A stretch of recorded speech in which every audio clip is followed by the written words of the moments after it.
大家好，欢迎来到我的频道塔罗的地狱，我是 Nico 啊。那我们今天要占卜的课题是在接下来什么会发生，什么会解决。那在我们面前呢有3组牌，从左到右分别是第一组牌、第二组牌、第3组牌。大家可以根据自己的直觉选择和你们连接最紧密的一组牌。稍后的话我会做出一个解读。好，那我们现在可以开始选牌了。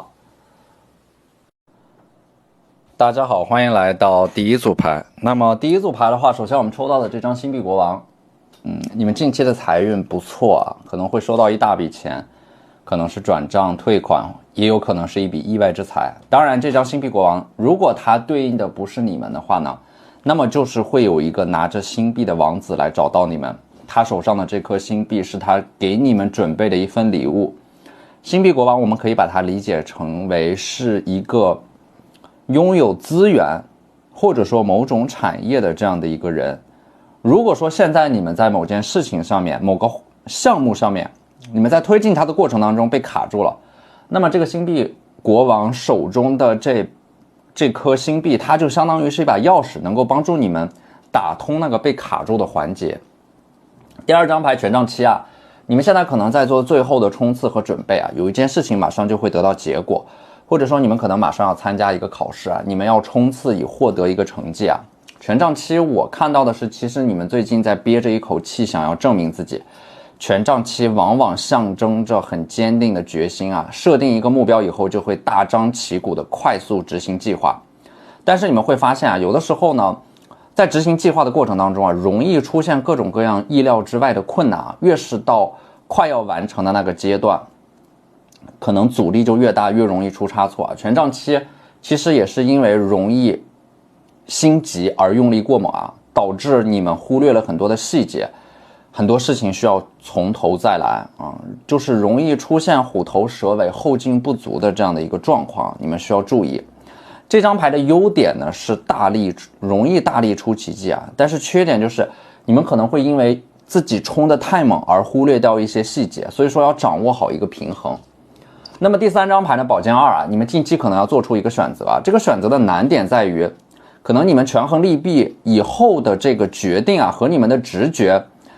他做出的选择是相违背的。为什么这张牌你们的眼睛要被蒙住？那么这就是在告诉你们，你们要相信你们的直觉。有的时候直觉可能在短期上来看似乎并不是利益最大化的那个选择，但是长期而言对你们一定是有利的。你们一定要放长线，成为一个长期主义者。因为战争的胜利呢，它也不是靠一个绝妙的计划或者说选择，而是靠一个长期的策略啊，长期的小心布局才能够取得的成功。所以说有的时候你们可能在做出选择的过程当中啊，不断的犹豫和纠结，但是呢实际上你们当下或者说接下来面临的这个选择，它其实也不会决定你们最后的成败。不要因为某一个选择而过分的纠结，浪费太多的时间。你们有的时候可能有一种执念啊，就是想要每一步都走得最优。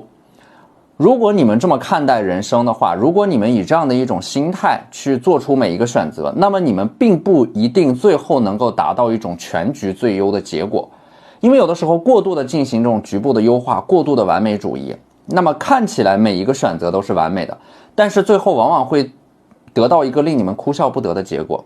但是你们会发现有的人他就是阴差阳错的按照自己的感觉做选择，最后反而能够得到一个很不错的结果。这就是局部优化和全局优化的区别。如果你们着眼的是一个长期的目标，那么做错1-2个选择其实不会影响大局。如果你们过分的要求完美主义啊，每一个选择都达到利益的最大化，那么最后它必然会导致某种长期主义或者说长期利益的一种溃败。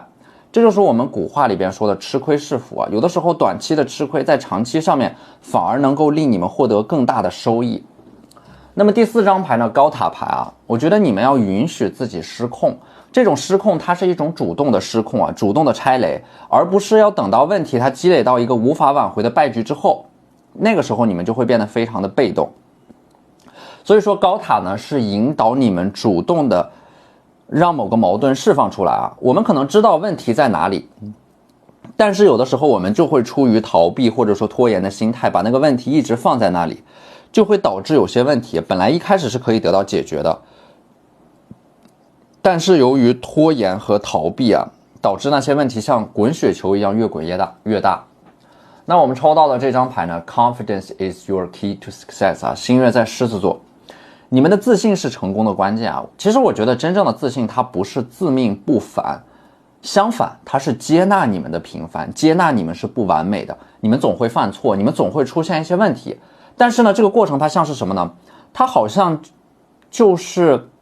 在动物世界里边啊，猎豹在追逐一只羚羊。这个猎豹它在追逐羚羊的过程当中，不断的修正自己的路径。那么在你们的这个视觉上看来，这个猎豹它好像每一步都是错误的，但是它会随着这个羚羊的奔跑路线而不断的修正自己。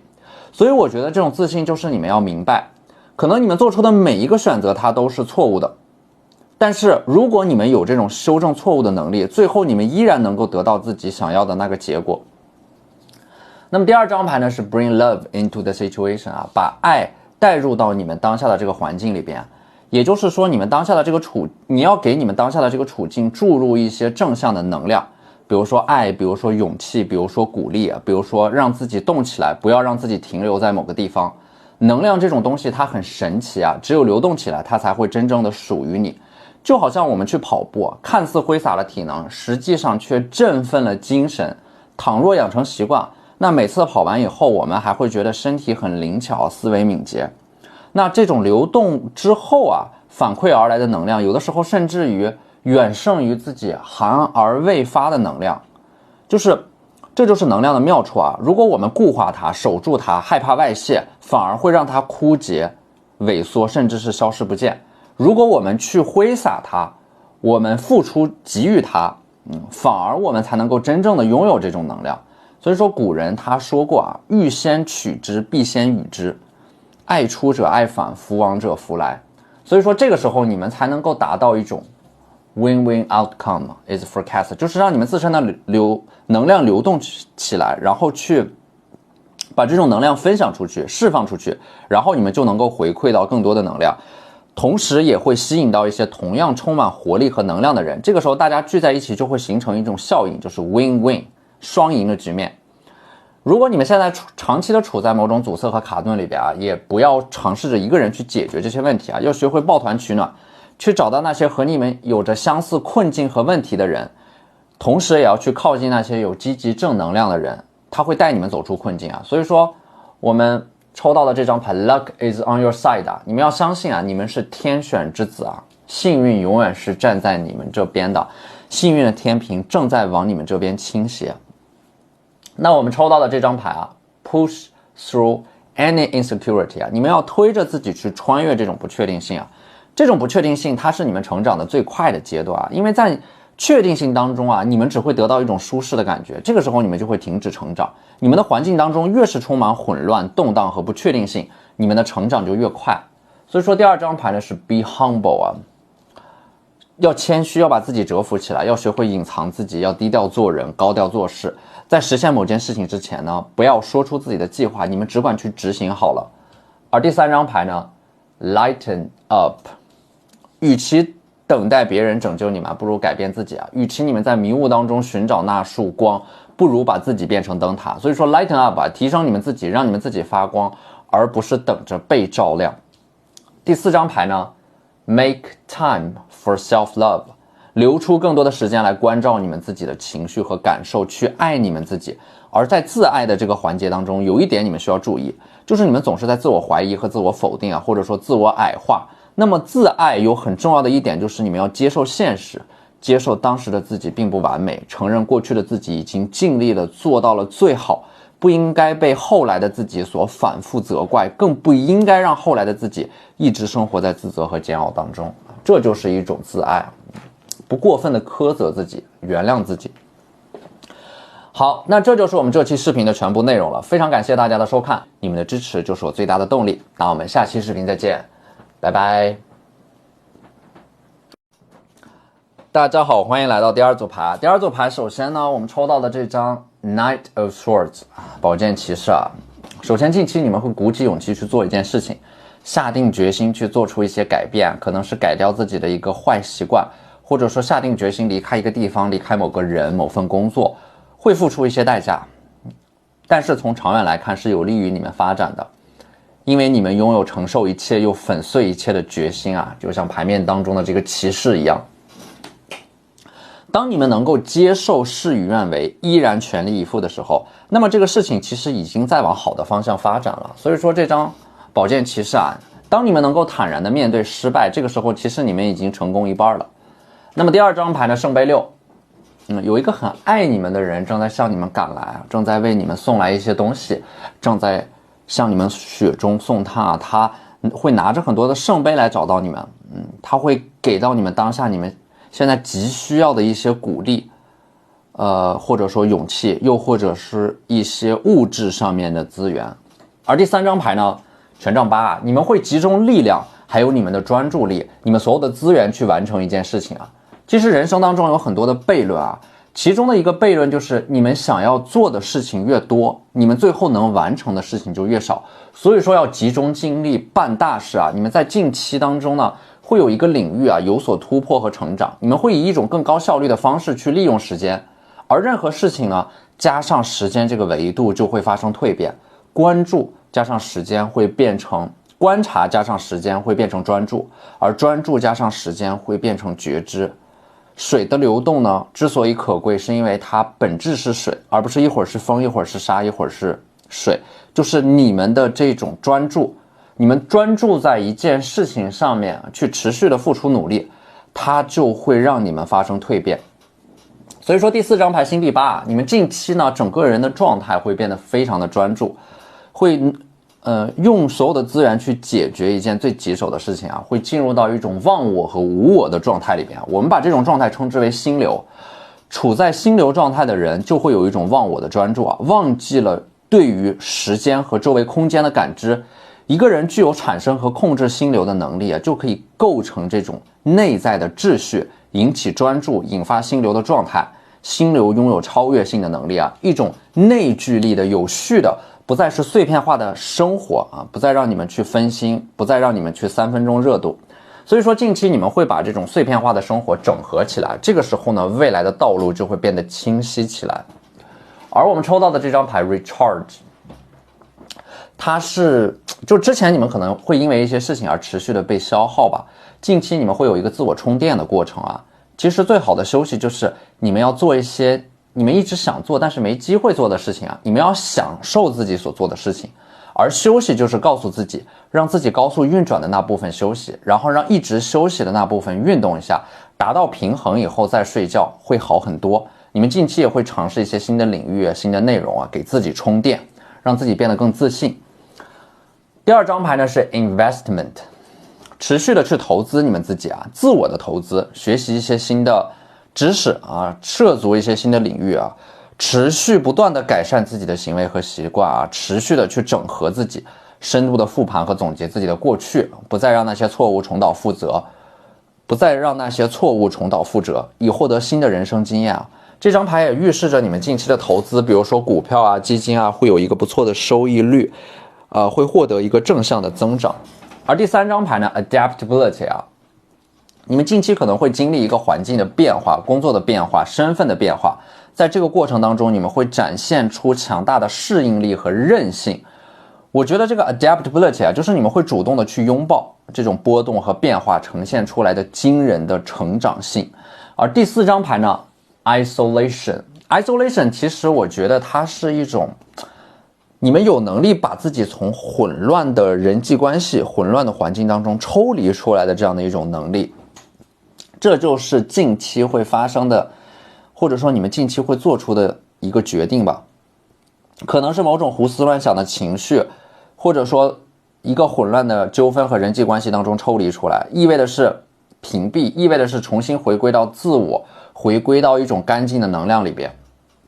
我们需要有这样的一种抽离的能力，我觉得它更像是一种我们对不想要的生活说不的权利，我们可以随时随地的抽离出来。我觉得抽离它像是一种技能，需要我们不断的去反复的练习啊，从某种情绪当中抽离出来，从某种关系里边抽离出来，从某种混乱当中抽离出来，去练习这种抽离的能力，它能够让你们及时的去打断和切割一种糟糕的状态和能量。那我们抽到的这张牌呢，新月在白羊座啊，Go for it，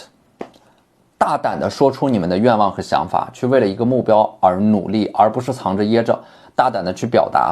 达你们自己，表达你们的感受，而不是压抑自己。你们一直在进行着与自己的战争啊，不断地否定和压抑自己内心当中最真实的欲望。有的时候压抑和逃避到了一定程度啊，可能还会导致某种形式的自我攻击。而第二张牌呢是 practice gratitude。我觉得近期应该是某件事情会突然的得到解决啊。当你们快要放弃的时候，峰回路转，它会让你们觉得你们好像什么都没有做，但是会有一种阴差阳错的莫名其妙的东西，或者说力量在你们的身后托举你们，不让你们坠入到深渊里边。所以说近期你们会感恩啊，感恩一切，感恩宇宙给你们的一切馈赠，走出抑郁的情绪，带着感恩的心态去接纳一切，拥抱一切。而第三张牌呢是 forgive 呢，我觉得有一些事情啊，你们在近期会突然的想开啊，就是不再纠结，不再计较，会觉得算了吧，有些事情它不值得你们这样去反复的折磨自己啊，因为你们会明白每个事情的发生，每个人物的出现和消失都有其意义，不必过分的执着于他们为什么会出现和消失啊，因为有的东西我们就是会短暂拥有，然后失去。我们也会从这个过程当中慢慢的明白人生究竟是怎么一回事。所以很多事情呢没有办法尽如人意啊，我们只求无愧于心。第四张牌呢是 be real， 活得真实一点，尽量让自己活得真实一点，让我们自己的能量落地。要练习与自己的身体连接啊，尽量多关注身体的感受啊，通过呼吸与身体连接。你们要告诉自己啊，最艰难的时刻已经过去啊，可能你们还不清楚自己有多么强大的力量，你们还没有看到自己做的有多么的棒啊，那我就是请你们现在看到这一点，为自己鼓掌啊，你们做的真的很棒。而你们在过去所做的每一份努力，每一点付出，都会在未来得到回报啊。我们可能天生会向往那些庞大的宏观的东西，比如说荣誉、名利、爱情，但是往往又会忽略琐碎的生活当中也有很多我们值得去体验和感受的美好啊。尽量让自己活得具体一点啊，去做具体的事，爱具体的人，从虚幻回归到具体，脚踏实地的活在当下，珍惜你们拥有的此时此刻。好，那这就是我们这期视频的全部内容了，非常感谢大家的收看。如果你觉得我的视频对你们有帮助的话，可以，那我们下期视频再见，拜拜。大家好，欢迎来到第三组牌啊。首先第一张牌权杖侍卫啊，你们近期会彻底的去解决掉一件一直困扰你们的事情，或者说你们的心魔。它会和你们的职业发展、学业或者说感情这三个课题当中的某一个课题息息相关。你们会拿起勇气去一劳永逸的把某个棘手的问题彻底的解决掉。近期会爆发出大量的行动力，你们有很坚定的决心和勇气。这种爆发出来的行动力啊，其实就是你们内在的一种本能啊。之前你们一直都在抑制这种本能，或者说有一种忍辱负重的感觉啊。但是呢，其实这种本能是无法被抑制的啊。这些抑制不了的本能，它就会像种子一样，总有破土之日。我觉得你们在接下来会有一个释放自己内心当中压抑的情绪的这个阶段，顶着压力硬撑啊，一退就前功尽弃。但是熬过去就会海阔天空啊，有一线生机，你们就会拼尽全力抓住，然后激发出强大的斗志，一飞冲天。过了这关就是海阔凭鱼跃，天高任鸟飞。第二张牌呢是圣杯三啊，你们会收到一个好消息啊，这个消息会和你们的这个职业发展啊、学业有关。你们在收到这个好消息之后，人生的可能性就会被打开。圣杯三也对应的是近期你们会参加一个聚会啊，会和身边的朋友有一个联动啊，一起去庆祝某件事情的解决，或者说某个好消息的到来。第三张牌呢，星币二啊，你们的手上有2颗星币啊，近期你们会在2件事情之间不断的来回的切换自己的身份。你们可能同时在做2件事情，这2件事情看似毫无关联，但是其实是殊途同归的。你们会发现2个独立问题之间的关联性，然后你们会看到一些事情的本质啊，就解决了一个问题，另一个问题也就迎刃而解了。你们会发现一些方法论啊，它是通用的。有的时候有些问题看似一团乱麻，但是实际上会有一个根源性的问题。只要你们能够解决那个问题，其他的问题全部都会连根拔起。所以我觉得现在的你们不需要太悲观啊，看似那些问题很多，其实只要解决了一个问题，其他的问题全部都会被解决掉。有的时候呢，所以说我们就是要在面对这些排山倒海的问题向我们涌来的过程当中啊，一定要镇定下来，去发现这些问题的共同点啊，去找到那个最根本的问题，然后把它解决掉。第4张牌呢 Ace of Cups 圣杯1啊，和平哥会往你们的圣杯里边扔一颗星币啊，可能说近期你们会得到一笔意外之财吧，或者说近期许下的愿望会被加速的显化。你们手中的圣杯代表的是你们近期会有非常丰盛的想象力和创造力涌现出来，尤其是在这个过程当中啊，它有利于你们去做一些内容创作设计，或者说有关想象力的工作。而且呢，这张圣杯1，你们手中的这个圣杯代表的是你们在当下会找到最重要的那件事情，你们会通过专注来让你们的时间变得更有效率，专注而不是分散的使用时间，集中时间在一条线上，朝着一个方向和目标持续的积累，才能够实现常人所不易实现的目标，取得常人难以取得的成绩。这就是做时间的朋友。而时间这个东西呢，它非常的有趣，它既是生产资料也是消费资料，它既是投资品也是消费品。也就是说，看你们怎么去定义时间，时间就会反过来怎么去定义你们，看你们怎么去塑造时间，时间就会怎么来塑造你们。就好像是这种力的作用是相互的一样。那我们抽到的这张牌的 Mask 面具啊，近期你们可能会摘下自己一直以来戴着的一个不属于你们的面具，或者说扮演，就是你们会摘下那个面具，就是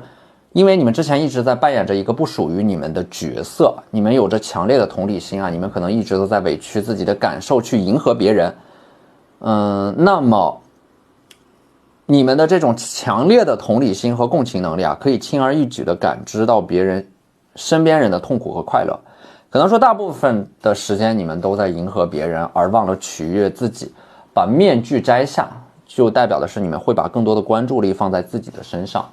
第2张牌呢是 Concession 啊，它代表的是让步啊。让步我觉得是你们接下来会对自己做的事情有一个优化的过程啊，你们不会再贪多求快，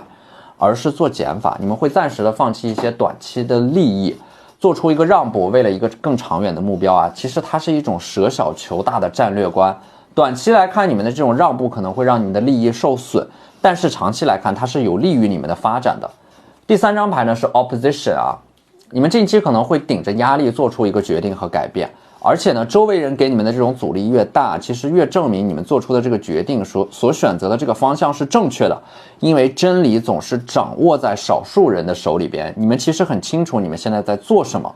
所以说这个 opposition 啊，你们现在遇到的这种阻力，恰恰说明你们在一个快速成长的阶段和周期里边。因为人生的上坡路它总是难走的，会遇到很多的阻力，越是有这种阻力，就越说明你们在走上坡路啊。顶住一口气，熬过这个阶段，未来的你们会感谢现在的你们所做出的这种努力的。而第4张牌呢是 door 啊，我觉得在接下来啊，可能说会打开你们的人生，会打开一道崭新的大门，会出现一种全新的可能性啊。这道新的大门就是你们在学业或者说职业发展上面会出现一个新的选择，会来到一个人生的新的阶段。这张牌就是在告诉你们啊，生命的意义就是在于去探索更多的可能性，而不要给自己设定框架和天花板。有的时候你们越逃避啊，但是命运就越会朝着你们最不想看到的那个方向驶去。但是你们越能够勇敢的面对啊，越是能够积极的去探索人生的可能性，去拥抱那些波动和不确定性啊，你们的人生就越会往一个确定性的方向上发展。而我们抽到的这张牌呢 Balance, Spirituality and Practicality， 你们需要去平衡你们的精神力和你们的行动力之间的关系。你们现在处在一个想得多但是做得少的阶段，或者说你们在不断的行动啊，可能你们缺乏对于未来的一个战略性的规划。你们要一边想一边做，而不是只做不想，或者说只想不做，它都是一种失去平衡的表现。你们近期可能会经历一个剧烈的波动啊，可能是在内在情绪上的波动啊，从一个极端到另一个极端，然后再回归到平衡。有可能是你们的人生正在经历一个剧烈的动荡啊，但是在这个动荡过后会出现一个上升的阶梯。当你们穿越这种动荡以后，你们会发现你们的人生已经在一个全新的境界里边了。所以说第2张牌呢 It's time to take action 啊，你们要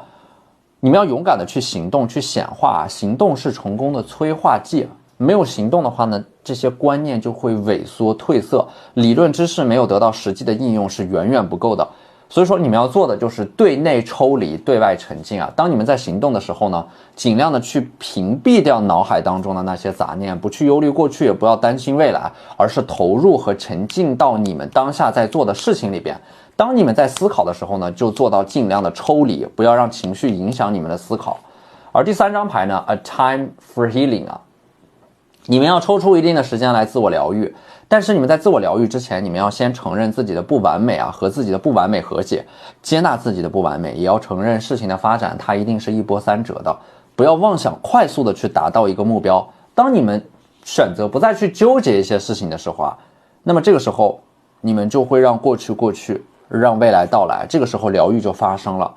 它发生在你们豁然开朗之时啊。所以说疗愈呢，它有可能会发生在